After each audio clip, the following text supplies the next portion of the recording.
I'd like to start by first telling you about the organization of notes.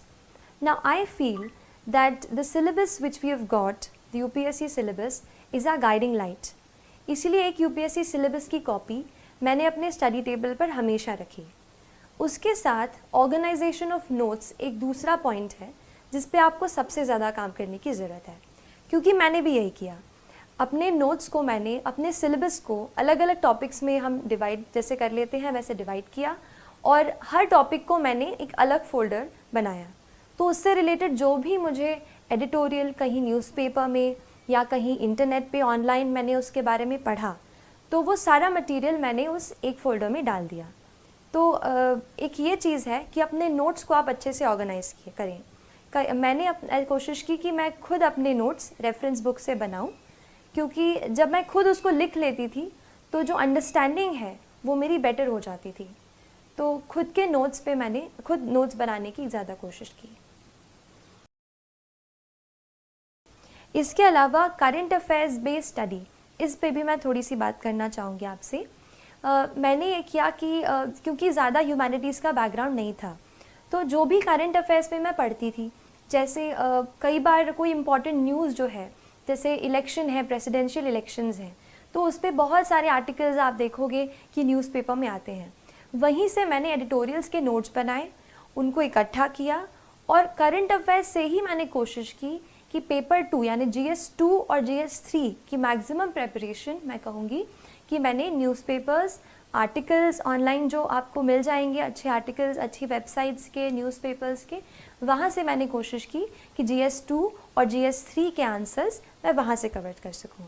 बाकी GS 1 में तो काफ़ी part जो है स्टैटिक है, जैसे हिस्ट्री, जियोग्राफी, वर्ल्ड हिस्ट्री, तो इसके लिए स्टैंडर्ड बुक्स ही मैंने रेफ़र की थी.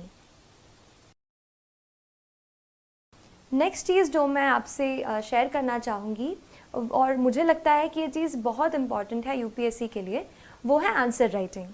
जनरल स्टडीज़ और ऑप्शनल के जो टोटल हमारे रिटन के मार्क्स हैं, वही मार्क्स हैं जो हमें कहते हैं ना आखिर आपको रैंक अच्छी दिलाएंगे. तो आप जैसे मैंने ये किया कि आंसर राइटिंग पे शुरू में बहुत डर लगता था कि आंसर अच्छे से नहीं लिख पा रही हूँ, और क्योंकि इंजीनियरिंग बैकग्राउंड से हूँ तो बस पॉइंट्स में छोटा छोटा लिखने की आदत है. लेकिन जैसे सोशियोलॉजी ऑप्शनल है, आपको डिटेल में सब बताना पड़ता है, और जनरल स्टडीज़ हैं, कुछ डेफिनेशंस रहती हैं, तो मुझे भी शुरू में काफ़ी डर लगता था आंसर्स लिखने से. लेकिन इस डर पे थोड़ा सा मैंने काबू करने की कोशिश की और हर रोज़ एटलीस्ट 1 से 2 आंसर मैंने रोज़ लिखने की कोशिश की. तो ये चीज़ मैंने की, 1-2 आंसर 1-2 मैं रोज़ लिखती थी. और उसके बाद फिर मैंने कुछ टेस्ट सीरीज़ ज्वाइन की, जिसमें मैं हर संडे को कोई एक टॉपिक रहता था जिसको मैं पूरे वीक में पढ़ती थी और वही टॉपिक्स के मैं आंसर्स लिखती थी.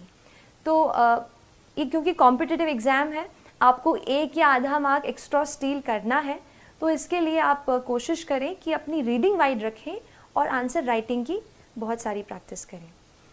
आंसर राइटिंग की अगर बात कर रही हूँ तो ये बता देती हूँ कि थोड़ा सा मैंने कोशिश की कि कुछ ऐसे सॉल्ट जैसा अपने आंसर में ऐसा स्प्रिंकल करूँ कि आंसर की क्वालिटी अच्छी हो जाए और एग्जामिनर थोड़ा एक्स्ट्रा मार्क्स दे दे.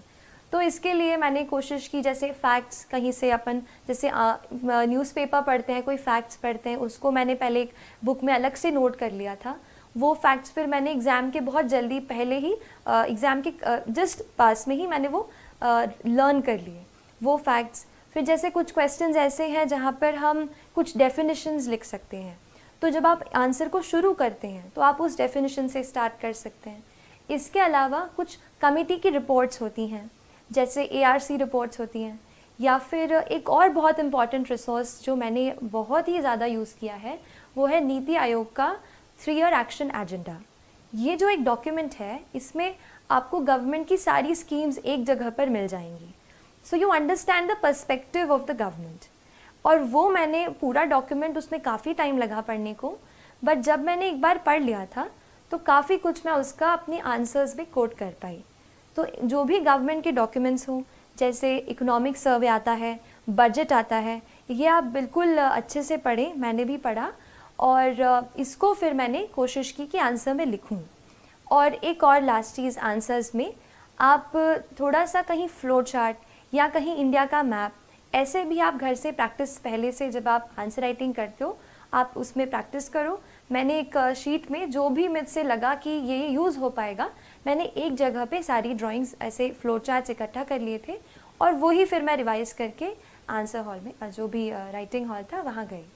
तो उससे मुझे लगता है कि आंसर्स मैं अच्छे लिख पाई और तय वक्त में, यानी जो हमें 3 आवर्स का टाइम मिलता है उसमें मैंने कोशिश की कि मैं सारे आंसर्स जो है वो कंप्लीट करके आऊँ। मैं थोड़ा सा आपको एक और लास्ट चीज़ बताना चाहूँगी टेस्ट के बारे में। कई बार हम सोचते हैं कि टेस्ट हमें बहुत सारे देने हैं एंड मैंने भी पहले ये टेस्ट किया है कि टेस्ट सीरीज़ बहुत ज़रूरी है। टेस्ट सीरीज़ इसलिए इम्पॉर्टेंट हो जाती है क्योंकि हमें घर बैठे ये नहीं पता चलता कि हमारा क्या लेवल है, क्या स्टैंडर्ड है, क्या हम उस तरीके का एग्ज़ाम में परफॉर्म कर पाएंगे। तो ऐसे डाउट्स मुझे भी थे। टेस्ट देके मुझे ये पता चला कि ऑल इंडिया लेवल पर या जो भी आप इंस्टीट्यूट का ले रहे हैं उस लेवल पर आपकी क्या स्टैंडिंग है। तो इसके लिए आप टेस्ट ज़रूर लगाने की कोशिश करें। लेकिन इसमें एक और चीज़ मैं ऐड करूँगी। टेस्ट हम काफ़ी देते हैं, जैसे मान लीजिए प्रीलिम्स का टेस्ट है, हम 100 क्वेश्चंस तो अटेम्प्ट कर लेते हैं लेकिन उसके बाद इतने एग्जॉस्ट हो जाते हैं कि उसको रिवाइज़ ही नहीं करते। ये मत कीजिए। मैंने बहुत जब ये गलती की बाद में रियलाइज़ हुआ कि कई क्वेश्चंस फिर से ऐसे आ गए जो मैंने पहले कर चुके थे पर मैंने उनको पढ़ा नहीं था। तो आप ये करो। और मैंने ये किया था कि पहले मैंने जैसे एग्ज़ाम दे दी, 2 घंटे में हमने पहले क्वेश्चन सारे सॉल्व कर लिए। उसके बाद आप घर जाके अपने जहाँ आप पढ़ते हैं सारे क्वेश्चन को एक एक करके फिर से पढ़िए, जो भी उनका सोर्स है वहाँ से पढ़िए, उसको रिवाइज़ कीजिए या फिर मैंने उसको अलग एक कॉपी में नोट कर लिया था, जो भी इम्पॉर्टेंट पॉइंट्स मुझे टेस्ट से मिलते थे, फिर उसको मैंने अलग से रिवाइज़ किया। The motivation that I got to prepare for this exam came through the preparation itself. When I started, I did not really know what I was going into. But when I started reading much and more, I found out that there are many people in this world, in our country, who are unfortunate, more unfortunate than we ever can be.